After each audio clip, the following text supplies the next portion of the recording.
Calon Arang adalah seorang janda penguasa ilmu hitam yang hidup pada zaman kerajaan Airlangga. Calon Arang mempunyai seorang putri yang bernama Dia Ayu Ratna Manggali. Meskipun putrinya sangat cantik, tidak ada seorang pun yang berani melamarnya, karena orang-orang takut pada Calon Arang. Karena kesulitan yang dihadapi putrinya, Calon Arang merasa kesal dan ia pun berniat membalas dendam kepada penduduk desa karena merasa keluarganya dikucilkan. Calon Arang kemudian menculik seorang gadis muda untuk dikorbankan kepada Dewi Durga sebagai ritual pembalasan dendam. Kemudian Calon Arang memohon kepada Dewi Durga agar mengirimkan bencana dan wabah penyakit kepada penduduk desa. Hari berikutnya, wabah penyakit melanda desa tersebut. Warga desa merasa ketakutan dan gelisah. Banyak orang yang meninggal dunia akibat telur yang dikirimkan oleh Calon Arang. Raja Airlangga mengetahui hal tersebut, kemudian meminta bantuan kepada penasehatnya, yaitu Empu Baradah untuk mengatasi masalah ini. Kemudian Empu Baradah mengutus anaknya yang bernama Empu Bahula untuk menikahi Dia Ratna Manggali. Dengan pengawalan serta didampingi oleh beberapa petinggi kerajaan, Empu Bahula bergegas pergi ke tempat Calon Arang untuk melamar Dia Ratna Manggali. Singkat cerita, lamaran pun disetujui oleh Calon Arang dan Empu Bahula menikah dengan Ratna Manggali. Pesta pernikahan itu sangat menyenangkan hati Calon Arang. Ratna Manggali dan Empu Bahula juga sangat bahagia. Setelah pernikahan berlangsung, mereka menetap bersama di tempat Calon Arang. Terlepas dari niat semula Raja Airlangga, Ratna Manggali dan Empu Bahula benar-benar saling mencintai dan mengasihi.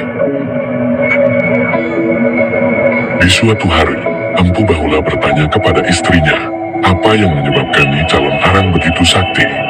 Kemudian Ratna Manggali menjelaskan bahwa kesaktian Calon Arang terletak pada kitab sihir. Melalui kitab itu, ia dapat memanggil Betari Durga dan meminta apapun kepadanya. Kitab sihir itu tidak bisa lepas dari tangan Calon Arang. Bahkan saat tidur kitab sihir itu digunakan sebagai alas kepalanya. Mengetahui hal itu, Empu Bahula segera mengatur siasat untuk menculik kitab tersebut. Pada suatu malam, ketika Calon Arang tertidur lelap, Empu Bahula menyelinap ke kamar Calon Arang dan mengambil kitab tersebut. Kemudian, Empu Bahula segera bergegas dan menyerahkan kitab tersebut kepada Empu Baradah. Calon Arang yang mengetahui bahwa kitabnya telah dicuri, menjadi murka dan memerintahkan seluruh muridnya agar bersiap untuk menyerang tempat Empu Baradah. Pertarungan pun terjadi. Empu Baradah melawan Calon Arang, dan Empu Bahula melawan murid-murid Calon Arang. Pertempuran yang dilakukan oleh Calon Arang dengan Empu Baradah berlangsung dengan sengit. Calon Arang dengan kesaktiannya mengeluarkan kobaran api dari mulutnya dan langsung menyambar Empu Baradah. Empu Baradah yang telah mengetahui kelemahan Calon Arang dari kitab yang dicuri sebelumnya, langsung duduk bersemedi untuk mengatasi serangan tersebut. Seketika kobaran api tersebut berbalik arah dan membakar Calon Arang beserta para muridnya. Calon Arang akhirnya dapat dikalahkan dan terbakar hangus hingga tewas. Hingga saat itu, kehidupan penduduk di wilayah kerajaan Daha menjadi tentram dan terbebas dari gangguan teluh Calon Arang.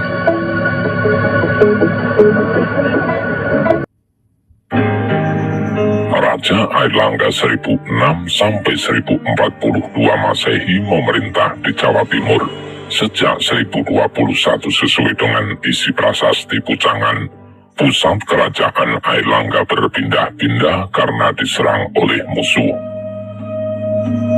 Prasasti Tar menyebutkan Raja Airlangga lari dari istananya di Watan Mas ke Patakan karena serangan musuh.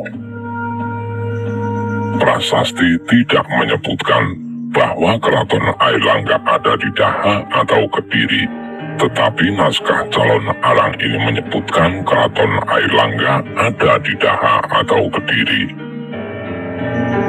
Dalam masa Airlangga agama Buddha, di antara sekte-sekte agama Buddha ada sekte Tantrayana yang ajarannya lewat jalan pintas agar umatnya segera mencapai moksa.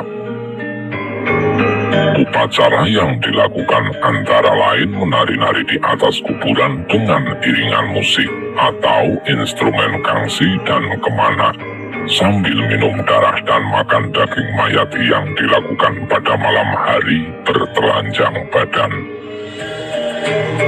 Ajaran ini kemudian juga dianut oleh Raja Kertanegara dari Singasari. Dengan cara demikian terjadilah pertemuan jiwa antara pelaku upacara dengan dewanya. Lihat juga naskah Tan Tukang Gelaran disertai dari TH Piket.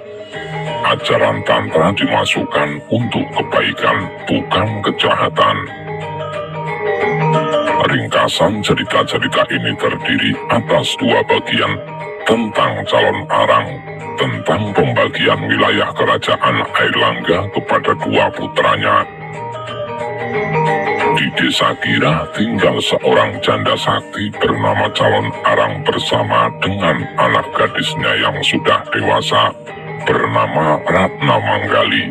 Karena orang takut kepada sang janda, maka tak ada laki-laki yang berani melamar Ratna Manggali. Mengetahui hal ini, calon Arang marah dan menenung rakyat sebagai hukuman. Caranya, ia melakukan upacara yang mengerikan di atas kuburan sambil menyampaikan sesaji. Dewi Bagawati mungkin identik dengan Dewi Durga turun dan mengabulkan permohonan calon Arang. Wabah penyakit menyebar. Jika orang sakit pada pagi hari, sorenya mati, korban terlalu banyak. Raja Airlangga mendapat laporan yang menyedihkan ini dan mencoba mencari jalan untuk memusnahkan penyakit dan penyebabnya. Mula-mula pasukan tentara dikirim ke Gira untuk membunuh calon Arang, tetapi tidak berhasil karena sang janda sangat sakti. Beberapa orang utusan raja itu terbunuh. Calon Arang semakin marah dan semakin keras pula tenungnya ditebarkan, sehingga korban rakyat semakin banyak. Raja terus berupaya, sedangkan para pendeta dan resi di istana berdoa untuk mencari petunjuk. Turunlah petunjuk bahwa hanya Empu Baradah dari desa Lemah Tulis yang dapat mengatasinya. Raja mengirim utusan kepada Empu Baradah untuk meminta tolong. Permohonan diterima. Lalu Empu Baradah menyuruh putranya yang bernama Empu Bahula untuk menghadap raja dengan maksud agar upaya mengawini Ratna Manggali dapat dibantu urusan mas kawinnya. Raja setuju dan Bahula pergi menghadap calon Arang untuk melamar Ratna Manggali. Lamaran diterima, lalu kawinlah Bahula dengan Ratna Manggali. Dan tinggallah Bahula di rumah mertuanya. Dari Ratna Manggali itu Bahula tahu bahwa calon Arang selalu membaca kitab dan tiap malam melakukan upacara di kuburan. Bahula pulang ke Lemah Tulis sambil membawa kitab dan menceritakan kebiasaan calon Arang kepada Empu Baradah. Bahula segera disuruh kembali ke Gira sebelum diketahui oleh mertuanya.